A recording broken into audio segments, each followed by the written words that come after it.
अगर आज यह वीडियो आपने पूरा देख लिया, तो समझ लीजिए ईश्वर ने स्वयं आपको यहाँ भेजा है। क्या आपके जीवन में दुख खत्म होने का नाम नहीं ले रहे, रोग दवाइयों से ठीक नहीं हो रहे, और कर्ज जो रातों की नींद और दिन का चयन छीन चुका है?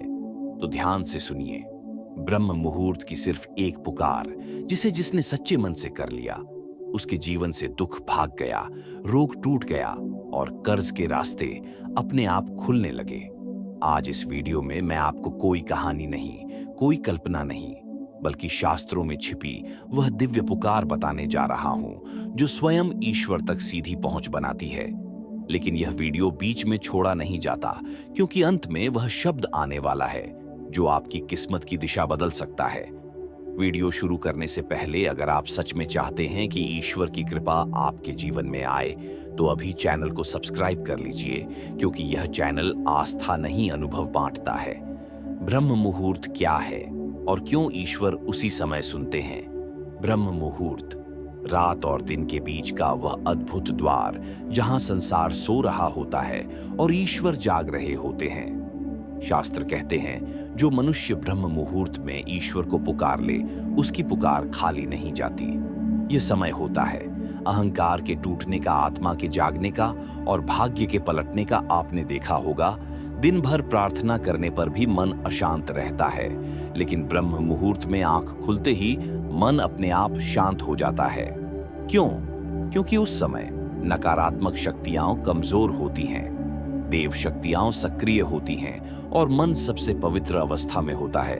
यही कारण है कि ऋषि मुनि, राजा महात्मा और सिद्ध योगी अपनी सारी साधनाएं इसी समय करते थे। दुख, रोग और कर्ज क्यों चिपक जाते हैं? दुख इसलिए नहीं आते कि आप बुरे हैं, दुख इसलिए आते हैं क्योंकि आत्मा की आवाज दब जाती है। रोग इसलिए नहीं होते कि दवा कमजोर है, रोग इसलिए होते हैं क्योंकि मन थक चुका होता है। और कर्ज सिर्फ पैसों का नहीं होता, कर्ज आत्मविश्वास का भी होता है। जब मन टूटता है तो लक्ष्मी भी रुक जाती है, लेकिन ब्रह्म मुहूर्त की एक पुकार इन तीनों पर सीधा प्रहार करती है। ब्रह्म मुहूर्त की वह एक पुकार जो दुख, रोग और कर्ज को जड़ से हिला देती है। ये कोई संयोग नहीं है, क्योंकि जब जब ईश्वर किसी को उठाना चाहते हैं, तो पहले उसे सुनने की शक्ति देते हैं। आप यहां इसीलिए नहीं आए कि वीडियो वायरल हो, आप यहां इसीलिए आए हैं क्योंकि आप थक चुके हैं दुख से, थक चुके हैं दवाइयों से, और थक चुके हैं हर महीने के कर्ज से। मैं आपको कोई भारी मंत्र नहीं दूंगा, कोई कठिन साधना नहीं बताऊंगा। मैं आपको वह एक सरल पुकार बताने जा रहा हूं, जो एक मां की पुकार जैसी है, सीधी, सच्ची और हृदय से निकली हुई। लेकिन इसे सुनते समय मन में कोई भी संदेह मत रखना, क्योंकि संदेह सबसे बड़ी बाधा है। ब्रह्म मुहूर्त में पुकार का अर्थ क्या है? पुकार का मतलब सिर्फ शब्द बोलना नहीं होता। पुकार का अर्थ होता है अंदर से टूट जाना और ऊपर से जुड़ जाना। जब मनुष्य अपने सारे सहारे छोड़ देता है और कहता है, अब बस आप ही हैं, उसी क्षण पुकार जन्म लेती है। शास्त्र कहते हैं, जब मनुष्य की आवाज कांपती है, तब ईश्वर की शक्ति जागती है। इसीलिए ब्रह्म मुहूर्त की पुकार दिन की प्रार्थना से 1000 गुना प्रभावशाली होती है। वह एक पुकार, शब्द नहीं, भाव। अब ध्यान से सुनिए। यह कोई मंत्र नहीं जिसे रट लिया जाए। यह एक भाव वाक्य है जो आपको ब्रह्म मुहूर्त में 3 बार बोलना है। वह पुकार है, हे प्रभु, मैं हार गया हूं, अब आप ही मेरा मार्ग बनिए। बस, कोई दिखावा नहीं, कोई लंबी प्रक्रिया नहीं, कोई डर नहीं। यह पुकार दुख को कैसे तोड़ती है? दुख तब तक रहता है जब तक हम खुद को मजबूत दिखाते रहते हैं, लेकिन जिस दिन आप स्वीकार कर लेते हैं कि मैं थक गया हूं, उसी दिन दुख की जड़ हिल जाती है। यह पुकार अहंकार को तोड़ती है, और जैसे ही अहंकार टूटता है, ईश्वर का प्रवेश होता है। आपने देखा होगा, बच्चे रोते हैं तो मां दौड़ती है, लेकिन जिद करते हैं तो नहीं। ईश्वर भी उसी पुकार पर आते हैं जिसमें समर्पण हो। रोग इस पुकार से क्यों डरते हैं? रोग शरीर में नहीं, मन में जन्म लेते हैं। डॉक्टर दवा देते हैं, लेकिन मन की दवा केवल ईश्वर देते हैं। जब आप ब्रह्म मुहूर्त में यह कहते हैं, अब आप ही मेरा मार्ग बनिए, तो मन का बोझ हल्का होता है। और जहां मन हल्का वहां रोग टिक नहीं पाते। कई लोग कहते हैं दवा चल रही थी, लेकिन ठीक तब हुआ जब मैंने अंदर से छोड़ दिया। यह कोई चमत्कार नहीं, यह आत्मा का संतुलन है। कर्ज इस पुकार से कैसे ढीला पड़ता है, यह सबसे बड़ा रहस्य है। कर्ज सिर्फ पैसे की समस्या नहीं है, कर्ज भय की समस्या है। डर, चिंता और तनाव लक्ष्मी को रोक देते हैं। जब आप यह पुकार करते हैं तो आप डर छोड़ते हैं, और जहां डर गया वहां रास्ते अपने आप बनने लगते हैं। कभी नया काम, कभी अटका पैसा, कभी सही सलाह, कभी सही समय, सब कुछ धीरे धीरे एक के बाद एक जुड़ने लगता है। ब्रह्म मुहूर्त में यह पुकार कैसे करें? समय सूर्योदय से लगभग 1 घंटा 36 मिनट पहले।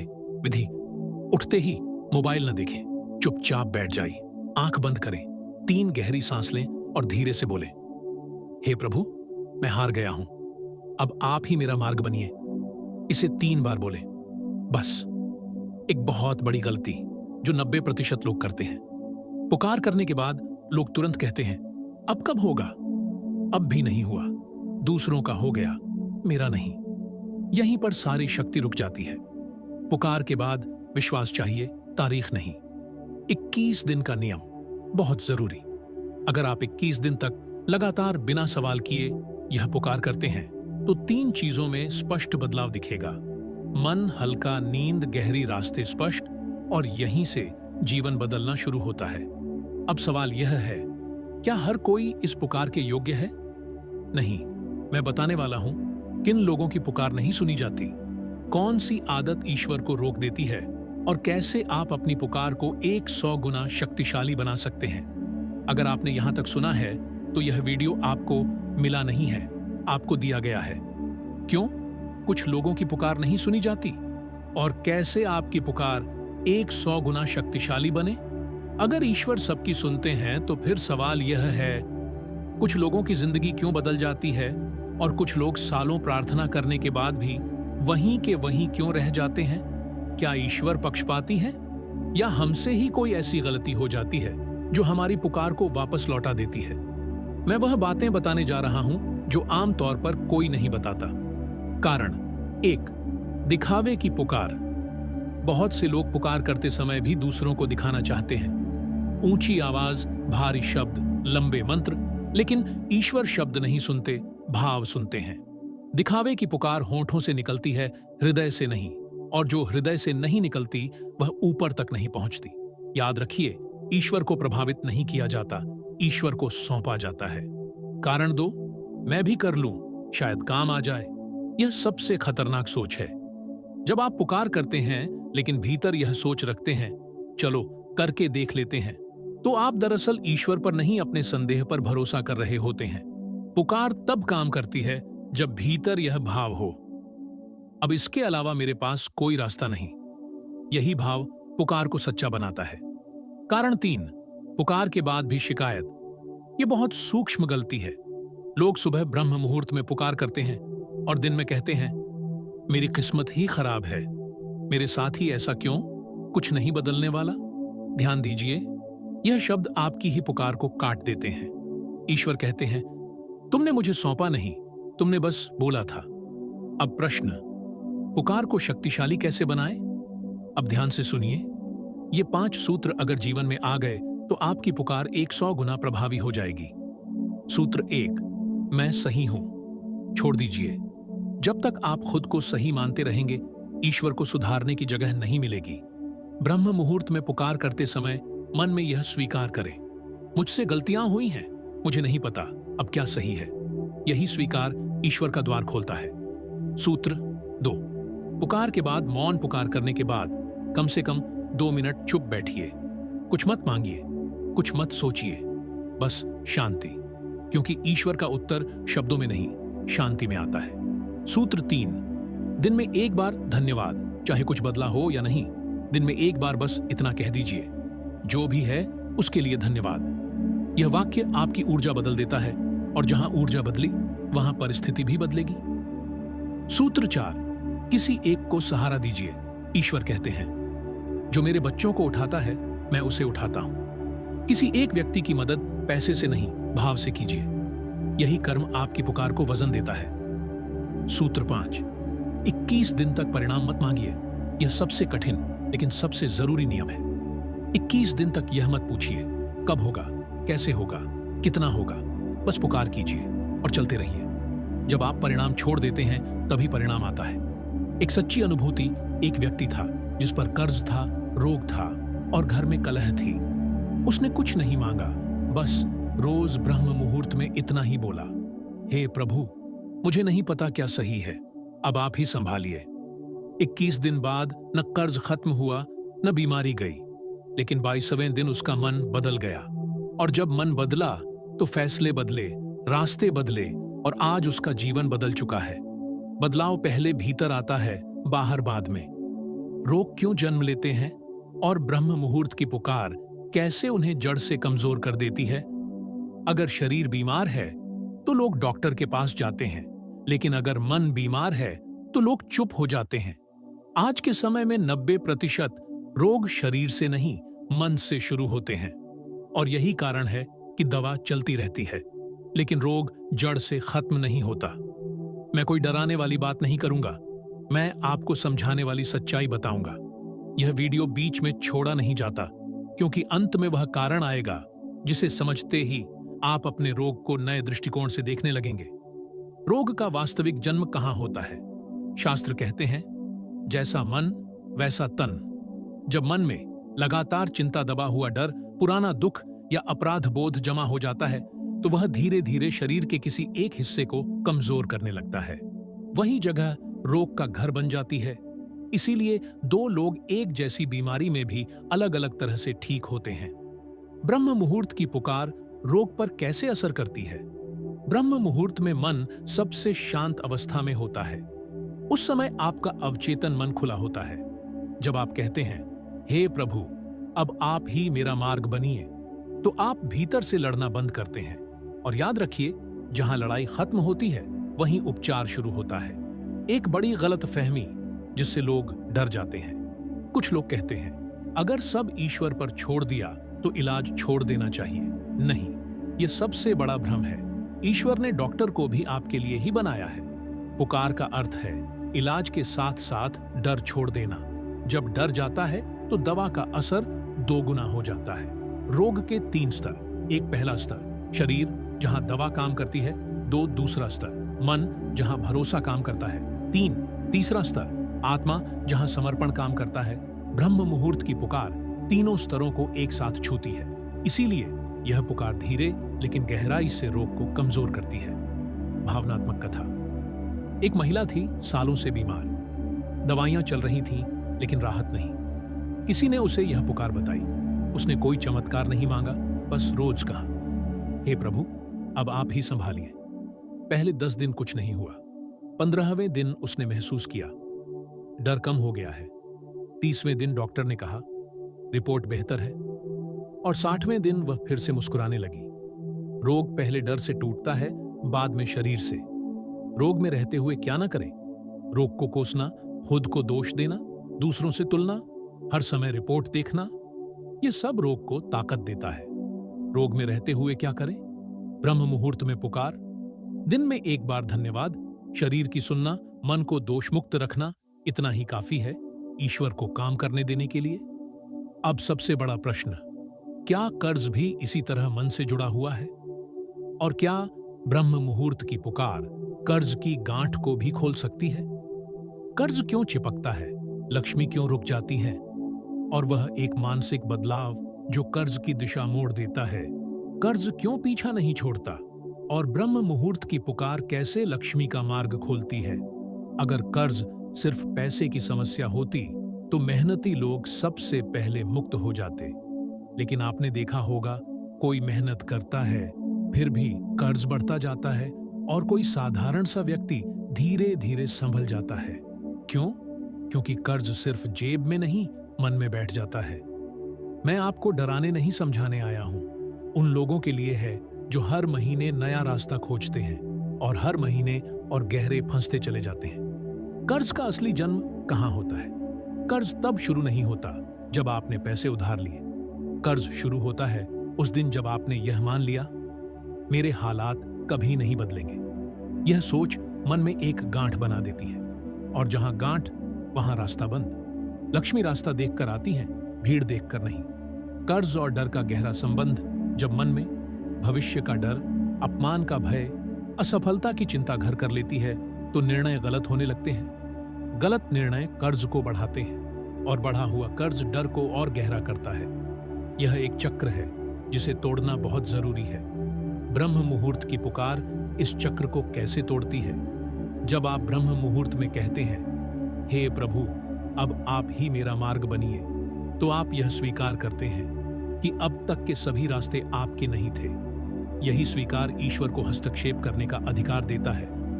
याद रखिए, ईश्वर वहां नहीं आते जहां अहंकार बैठा हो। ईश्वर वहां आते हैं जहां समर्पण होता है। लक्ष्मी क्यों रुक जाती है? शास्त्रों में कहा गया है, जहां कलह, भय और अधीरता हो वहां लक्ष्मी ठहरती नहीं। जब घर में लगातार तनाव, पैसों पर झगड़े और भविष्य की चिंता होती है तो लक्ष्मी दरवाजे तक आकर वापस लौट जाती है। ब्रह्म मुहूर्त की पुकार घर की ऊर्जा को धीरे धीरे बदलती है। एक व्यक्ति था जिस पर बहुत कर्ज था। वह रोज गणना करता था, इतना ब्याज, इतनी किस्त, इतने महीने। उसने यह पुकार शुरू की। पहले 15 दिन कुछ नहीं बदला, लेकिन 20वें दिन उसने एक बात छोड़ी, हर समय हिसाब लगाना। और जैसे ही उसका मन हल्का हुआ, उसे एक नया अवसर मिला। कर्ज अचानक खत्म नहीं हुआ, लेकिन दिशा बदल गई। और दिशा बदलना मुक्ति की शुरुआत होती है। कर्ज में रहते हुए 4 बड़ी गलतियां: हर समय चिंता, हर किसी से शिकायत, खुद को दोष देना, अधीर फैसले लेना, ये चारों लक्ष्मी का द्वार बंद कर देती हैं। कर्ज में रहते हुए क्या करें? ब्रह्म मुहूर्त में पुकार। दिन में एक बार धन्यवाद, शांत मन से निर्णय, छोटे अवसरों का सम्मान, यही छोटे कदम बड़ा रास्ता बनाते हैं। 21 दिन का कर्ज संतुलन। नियम: 21 दिन तक डर को भोजन मत दीजिए, तुलना मत कीजिए और परिणाम मत मांगिए। बस इतना कहिए, जो होगा सही समय पर होगा। यह वाक्य मन को स्थिर करता है और स्थिर मन सही रास्ता चुनता है। अब सबसे महत्वपूर्ण प्रश्न, क्या हर समय यह पुकार करनी चाहिए, या कोई ऐसा समय भी होता है जब पुकार उल्टा असर कर सकती है? पुकार करने का सही और गलत समय, कौन सी मानसिक अवस्था में पुकार रोक देनी चाहिए, और वह एक संकेत जो बताता है कि ईश्वर ने आपकी बात सुन ली है। कब पुकार करनी चाहिए और कब रुक जाना चाहिए, वह संकेत जो बताता है ईश्वर ने सुन लिया है। हर प्रार्थना हर समय फल नहीं देती। ये बात सुनने में कठिन है, लेकिन सत्य है। कई लोग सही शब्द बोलते हैं, सही समय पर उठते हैं, फिर भी कहते हैं कुछ बदल ही नहीं रहा। कि कभी कभी पुकार करना भी अहंकार बन जाता है, और कभी कभी चुप हो जाना सबसे बड़ी प्रार्थना बन जाता है। पुकार करने का सबसे शुद्ध समय ब्रह्म मुहूर्त सिर्फ समय नहीं, अवस्था है। लेकिन ध्यान रखिए, अगर मन बहुत अशांत हो, अगर भीतर क्रोध हो, अगर मन शिकायत से भरा हो, तो उस दिन पुकार मत कीजिए, क्योंकि उस अवस्था में पुकार नहीं, दबाव निकलता है। सही अवस्था क्या है? सही अवस्था वह है जब आप यह कह सकें, मैं नहीं जानता अब क्या सही है। यह वाक्य मन को खाली करता है, और जहां खालीपन वहां ईश्वर। कब पुकार रोक देनी चाहिए, यह बहुत महत्वपूर्ण है।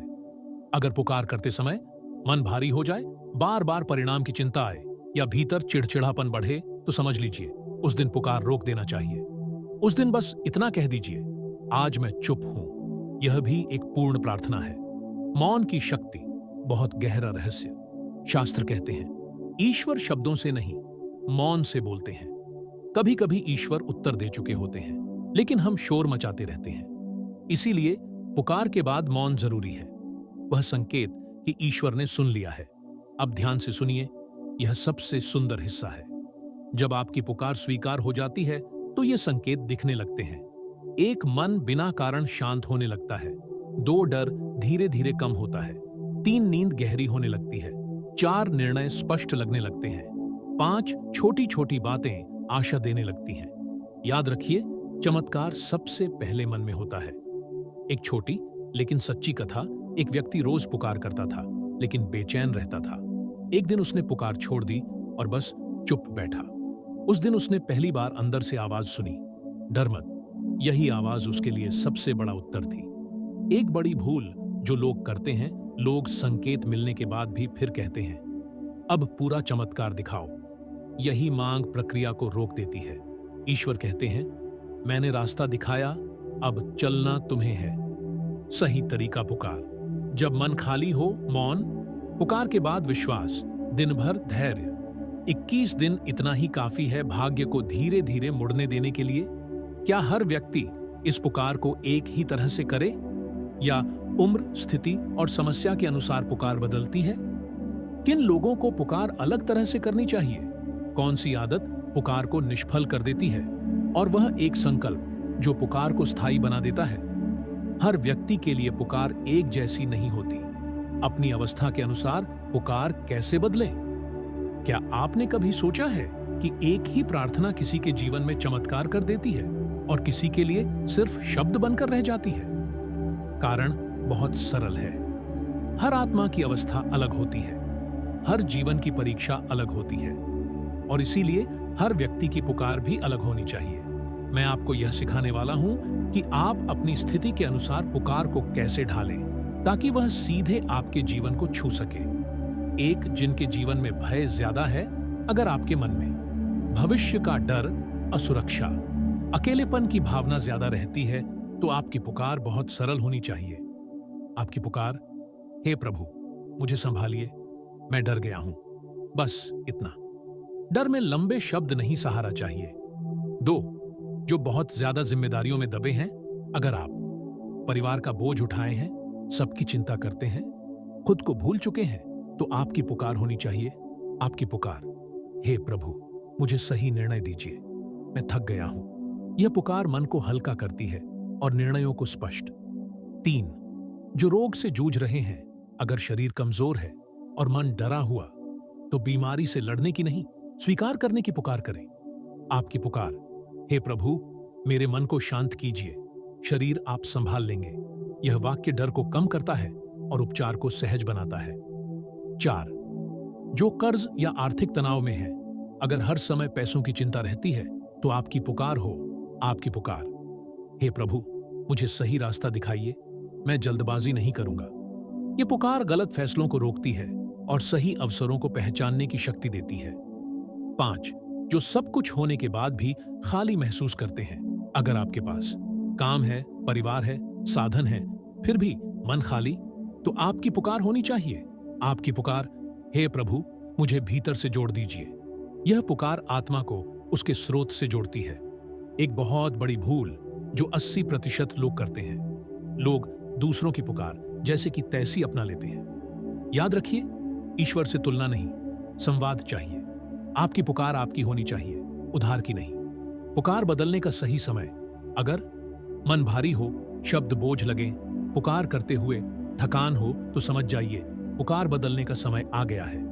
पुकार पत्थर की लकीर नहीं, जीवित प्रक्रिया है।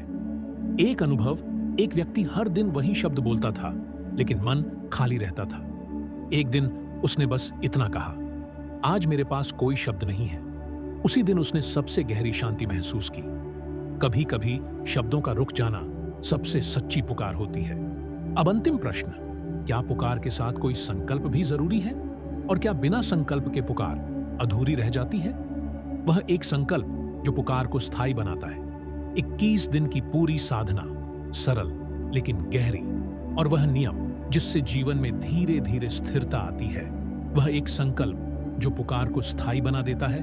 21 दिन की सरल लेकिन गहरी साधना। बहुत लोग पुकार करना सीख लेते हैं, लेकिन जीवन नहीं बदलता। क्यों? क्योंकि पुकार बीज है और संकल्प उसकी मिट्टी। अगर मिट्टी तैयार नहीं तो बीज कभी अंकुरित नहीं होता। मैं आपको कोई कठिन व्रत नहीं, कोई भारी नियम नहीं, बल्कि वह एक संकल्प बताने जा रहा हूं जो आपकी पुकार को जड़ पकड़ने देता है। संकल्प का सही अर्थ क्या है? संकल्प का मतलब यह नहीं कि आप कहें अब मैं ऐसा ही करूंगा। संकल्प का अर्थ है मैं अब पुराने तरीके से प्रतिक्रिया नहीं करूंगा। यही छोटा सा बदलाव जीवन की दिशा बदल देता है।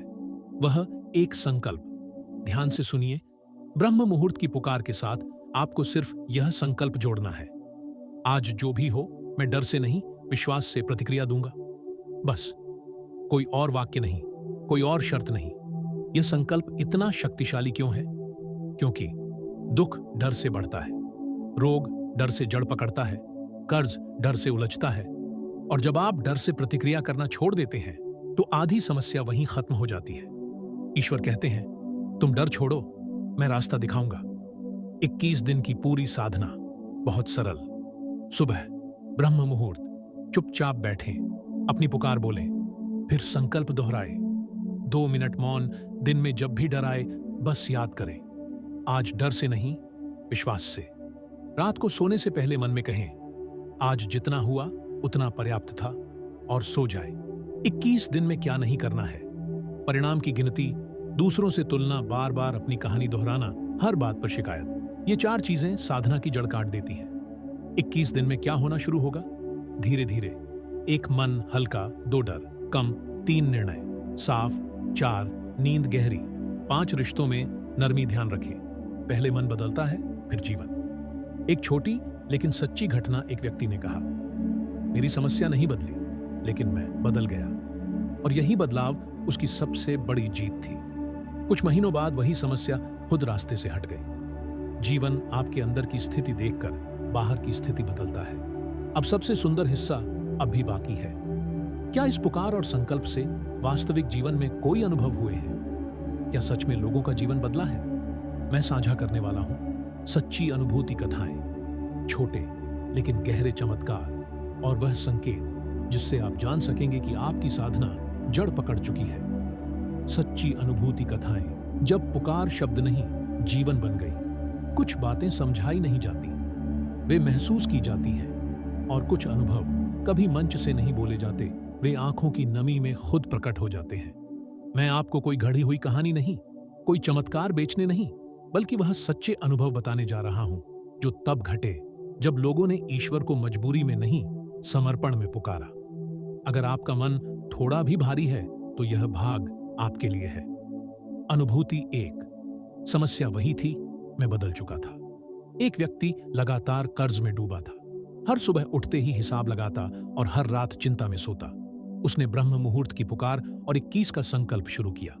21 दिन बाद कर्ज खत्म नहीं हुआ, लेकिन उसने कहा, अब डर नहीं लगता। यही वह दिन था जब पहली बार उसने सही निर्णय लिया। 6 महीने बाद वह बोला, कर्ज गया नहीं, लेकिन कर्ज का डर चला गया, और डर गया तो रास्ते खुल गए। अनुभूति 2। डॉक्टर ने दवा बदली, मैंने मन बदला। एक महिला लंबे समय से बीमार थी। दवा चल रही थी, लेकिन मन डर से भरा। उसने पुकार शुरू की, हे प्रभु, मेरे मन को शांत कीजिए। पहले 10 दिन कोई फर्क नहीं। 15वें दिन उसने कहा, आज पहली बार मैं बीमारी नहीं, अपने जीवन को महसूस कर पा रही हूं। डॉक्टर ने दवा बदली, लेकिन असली बदलाव मन के भीतर हो चुका था। रिपोर्ट बाद में सुधरी, शांति पहले आई। अनुभूति 3। घर में कलह थी, शब्द बदलते ही हवा बदल गई। एक परिवार लगातार तनाव में था, हर बात झगड़े में बदल जाती। घर के मुखिया ने बस इतना किया, सुबह पुकार और दिन में शिकायत बंद। 10 से 12 दिन बाद बच्चों ने कहा, पापा अब गुस्सा नहीं करते। पत्नी ने कहा, घर हल्का लगने लगा है। लक्ष्मी शांति के बाद आती है, पहले नहीं। इन सभी अनुभवों में एक बात समान थी, किसी ने तुरंत चमत्कार नहीं मांगा, किसी ने ईश्वर को शर्त नहीं दी, किसी ने दूसरों से तुलना नहीं की। सबने पहले अपने भीतर जगह बनाई, और जहां जगह बनी वहां ईश्वर रुके। एक बहुत जरूरी चेतावनी, अगर आप यह सोचकर सुन रहे हैं, मैं भी करके देखता हूं, देखें क्या होता है, तो रुक जाइए। यह रास्ता प्रयोग का नहीं, समर्पण का है। कैसे जाने कि साधना जड़ पकड़ चुकी है? ये संकेत दिखने लगें तो समझ जाइए आप सही दिशा में हैं। एक छोटी बातों में भी शांति दो, प्रतिक्रिया में ठहराव, 3 निर्णयों में स्पष्टता, 4 नींद का सुधरना, 5 जीवन के प्रति कृतज्ञता। याद रखिए, चमत्कार सबसे पहले मन में घटता है। अब सवाल यह नहीं है कि पुकार कैसे करें, सवाल यह है पुकार के बाद जीवन को कैसे जिए, ताकि सब कुछ फिर से न उलझ जाए। मैं बताने वाला हूं पुकार के बाद जीवन की नई दिशा, कौन सी आदतें तुरंत छोड़नी चाहिए, और वह एक नियम जो लक्ष्मी को स्थिर करता है। पुकार के बाद जीवन कैसे जिए ताकि जो मिला है वह फिर न खो जाए।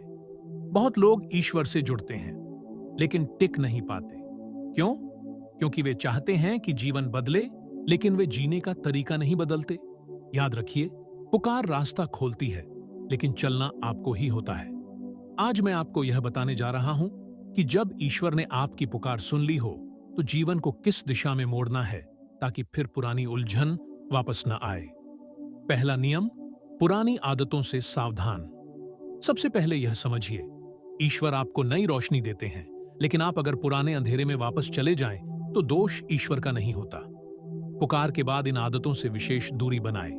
बार बार शिकायत, नकारात्मक चर्चा, दूसरों की तुलना, हर बात में डर, ये चारों जीवन की ऊर्जा धीरे धीरे चूस लेते हैं। दूसरा नियम, प्रतिक्रिया बदलो, परिस्थिति खुद बदलेगी। यही वह जगह है जहां असली साधना शुरू होती है। पहले कोई बोले, गुस्सा, कोई देर करे, बेचैनी, कोई गलती हो, डर। अब कोई बोले, ठहराव, कोई देर करे, धैर्य, कोई गलती हो। सीख प्रतिक्रिया बदली तो कर्म बदला, और कर्म बदला तो भाग्य बदला। तीसरा नियम, लक्ष्मी को रोकने वाली बात मत बोलो।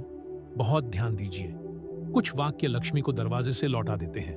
पैसे कभी टिकते नहीं, मेरे भाग्य में नहीं, सब बेकार है। इनकी जगह बस इतना कहना सीखिए, धीरे धीरे सब संभल रहा है। यह वाक्य ऊर्जा को स्थिर करता है। चौथा नियम, हर दिन थोड़ा मौन। पुकार के बाद जीवन बहुत तेज हो सकता है, इसीलिए हर दिन कम से कम 5 मिनट मौन जरूरी है। न मोबाइल, न सोच, न योजना, बस मौन। यही मौन आपको फिर से बिखरने नहीं देता। एक सच्ची सीख, एक व्यक्ति ने कहा, सब ठीक हो रहा था लेकिन मैंने फिर पुरानी आदतें शुरू कर दी। पर उसने जल्दी समझ लिया और रुक गया। ईश्वर गलती पर नहीं, जिद पर रुकते हैं। पांचवा नियम, जो मिला है उसका सम्मान। अगर जीवन में थोड़ी शांति आई, थोड़ी स्पष्टता आई, थोड़ी स्थिरता आई, तो उसे छोटा मत समझिए। ईश्वर उसी को बढ़ाते हैं जिसे आप सम्मान देते हैं। लक्ष्मी क्यों आती हैं और क्यों चली जाती हैं? स्थिरता का अंतिम रहस्य। बहुत लोग कहते हैं, मेरे पास पैसा आया था लेकिन टिक नहीं पाया। सच्चाई यह है, लक्ष्मी किसी के घर गलती से नहीं आती और न ही बिना कारण जाती है। लक्ष्मी ऊर्जा देखती हैं, रवैया देखती हैं और सबसे ज्यादा व्यवहार देखती हैं। आज मैं आपको कोई टोना टोटका नहीं, कोई डराने वाली बात नहीं, बल्कि वह व्यवहारिक सत्य बताने जा रहा हूं जो लक्ष्मी को ठहरने का कारण बनता है। लक्ष्मी का स्वभाव समझिए। शास्त्र कहते हैं, लक्ष्मी चंचला नहीं होती, मनुष्य अधीर होता है। लक्ष्मी शांति में आती है, धैर्य में रुकती है, कृतज्ञता में बढ़ती है और डर में ठहरती नहीं, लालच में टिकती नहीं, अव्यवस्था में भाग जाती है। 3 आदतें जो लक्ष्मी को तुरंत लौटा देती हैं। एक लगातार शिकायत, जो मिला है उससे पहले जो नहीं मिला उसकी गिनती। लक्ष्मी कहती हैं, जहां सम्मान नहीं वहां रुकूं क्यों? 2 अधीर फैसले, जल्दी अमीर बनने की चाह, जल्दी सब ठीक करने की जिद। यही अधीरता गलत रास्ते दिखाती है और लक्ष्मी उस रास्ते पर नहीं चलती। 3 घर की अशांति घर में, कटु शब्द, ताना, अपमान हो तो लक्ष्मी दरवाजे पर खड़ी रह जाती है। लक्ष्मी को स्थिर करने के 4 सरल नियम। 1, आय से पहले सम्मान जो कमाया है, चाहे कम हो, उसका सम्मान करें। अभी इतना है, यही पर्याप्त है। यह भाव लक्ष्मी को संदेश देता है, यह घर सुरक्षित है। नियम 2, खर्च में चेतना। हर खर्च जरूरी नहीं, लेकिन हर खर्च चेतन होना चाहिए, बिना अपराध बोध लेकिन बिना लापरवाही। नियम 3, घर की भाषा बदले। घर में पैसों को लेकर शब्द बदलिए, कुछ नहीं है, धीरे धीरे बढ़ेगा। शब्द ऊर्जा बनते हैं। नियम 4, सप्ताह में 1 बार दान, भाव से। दान राशि से नहीं, भाव से होता है। किसी को सम्मान देना भी दान है। दान लक्ष्मी का रास्ता साफ करता है। एक व्यक्ति ने कहा, मैंने पैसे का नहीं, शांति का सम्मान करना शुरू किया, और जैसे ही शांति बढ़ी, लक्ष्मी अपने आप रुक गई। यह क्यों काम करता है? क्योंकि लक्ष्मी केवल धन नहीं, व्यवस्था है। जहां व्यवस्था है वहां स्थिरता है, और जहां स्थिरता है वहां समृद्धि। प्रिय साधकों, यदि आपने इस वीडियो को यहां तक ध्यान से सुना है तो समझ लीजिए, ब्रह्म मुहूर्त की वह पुकार आपके हृदय तक पहुंच चुकी है। यह केवल शब्द नहीं थे, यह वह चेतना थी जो दुख, रोग और कर्ज से बाहर निकलने का पहला द्वार खोलती है। याद रखिए, ईश्वर दूर नहीं है, बस हम पुकारना भूल गए थे। अगर इस वीडियो ने आपके मन में थोड़ी सी भी शांति, थोड़ा सा भी विश्वास और एक नई उम्मीद जगाई है, तो कृपा करके वीडियो को लाइक जरूर करें, क्योंकि आपका एक लाइक इस संदेश को हजारों जरूरतमंद लोगों तक पहुंचाता है। और चैनल को सब्सक्राइब जरूर करें, क्योंकि यह चैनल मनोरंजन के लिए नहीं, जीवन परिवर्तन के लिए बना है। आज आपने सुना ब्रह्म मुहूर्त की एक पुकार जो दुख, रोग और कर्ज सब हर ले। लेकिन यह यात्रा यहीं समाप्त नहीं होती। ब्रह्म मुहूर्त में यह एक संकल्प ले लिया तो दरिद्रता और दुर्भाग्य जीवन से विदा हो जाएगा। इस अगले वीडियो में आप जानेंगे वह एक संकल्प जो जीवन की दिशा बदल देता है, वह गलती जो 90% लोग रोज करते हैं, और वह सही विधि जो भाग्य को स्थिर कर देती है। इसलिए सब्सक्राइब करें और बेल आइकॉन दबाएं ताकि अगला वीडियो आपसे छूट न जाए। अंत में बस इतना ही कहूंगा, जो इस पुकार को समझ गया उसका जीवन अब पुराना नहीं रहेगा। ईश्वर आप पर कृपा करें। हम मिलेंगे अगले वीडियो में एक नए रहस्य के साथ। जय श्री हरि।